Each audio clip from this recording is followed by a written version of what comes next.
Islam is a disciplined way of life, a beautiful system which includes laws, limits, and boundaries without neglecting the essence of spirituality. Through it, we organize our lives, paying close attention to certain times and places. Prayer is all about discipline. Like any important deadline in life, the time for prayer must be respected. And to intentionally pray outside of his time is likened to not praying at all. When the call for prayer is made, millions of people can naturally form rows in a matter of seconds in remarkable fashion. It takes precedence over all worldly matters. The appointed imam is then followed throughout the prayer as the Prophet, peace be upon him, said, and is not to be contradicted. Whatever he does, everyone else does. Allah looks only at the straight line, and through the rows of people, it is hoped that the hearts will be aligned as well. Not to mention Ramadan, which represents the highest level of spiritual, physical, and emotional discipline. No matter how hungry you are, you're forced to learn self-restraint and hold yourself back, and the clock becomes a glaring "do not eat" sign. Your entire day is structured in accordance with the times of prayer, and in Ramadan, you know exactly when Fajr and Maghrib are. And what's even more remarkable is that many choose to observe this regimen of fasting even outside of Ramadan when it's not even compulsory. Think of your zakah as God-given taxes. Except with these taxes, your money solely goes towards the cause of the poor and needy. The calculations, laws, and stipulations governing zakah are precise. Hajj is the greatest display of order in the world. Getting millions of people in such close proximity to dress, move, and worship in such stunning compliance is a testimony to the power of his call. Our Prophet, peace be upon him, was keen on teaching people to be disciplined and respect the law and system in both religious and worldly affairs.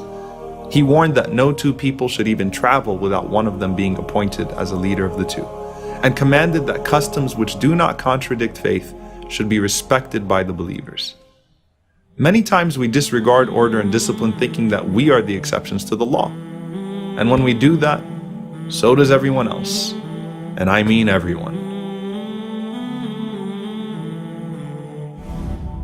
Why am I bringing all of this up?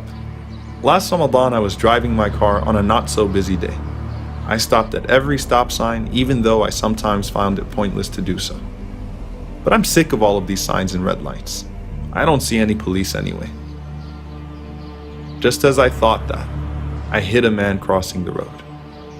I didn't even notice him until after I hit him. I panicked. My heart was racing. I jumped out of the car to see what happened to him. I immediately apologized to him and told him I'd get help right away.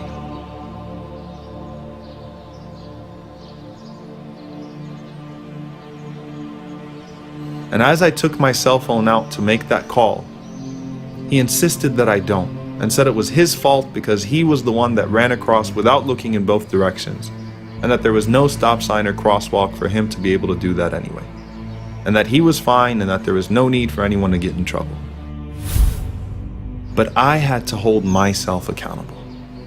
So I called 911 and I claimed full responsibility.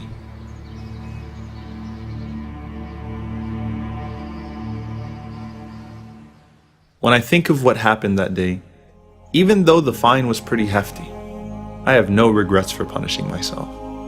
I only regret my recklessness.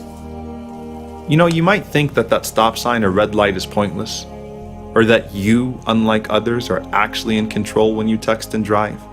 But all of these things are meant to ensure the safety and security of people. And that's part of faith as well. Rasulullah, you taught us to be patient, respectful, and disciplined, to not act in a way that would be detrimental to ourselves or to those around us.